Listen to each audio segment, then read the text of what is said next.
Okay, so today I'm going to change the brake pads on my girlfriend's car. This is what they look like. This is what a new brake pad looks like. I just got Bosch, picked them up from Advance Auto. So the first thing I'm going to do is undo this bolt, and then I'm going to lift the top up. You'll see that here in just a second. But yeah, let me get this bolt undone and then I'll show you.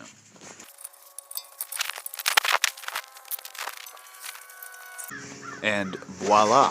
So with that bolt out and to the side, I can now reach around the back of the hub, wiggle it loose, and fold the hub up and out of the way.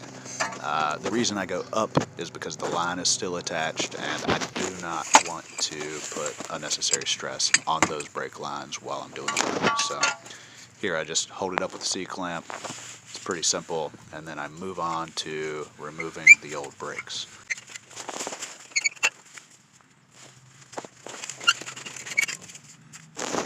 So with the old brake pads out of the way, now I just need to get the new brake pads out, put the gear on, put the grease on, and pop them in.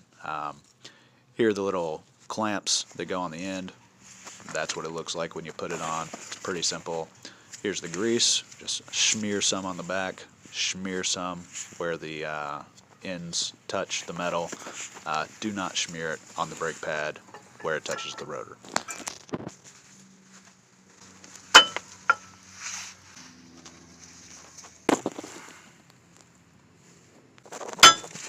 So with the new brake pads in, you just want to make sure they're flat against the brake rotor, and then move on to pressing the brake hub in so that it will fit over the new brake pads.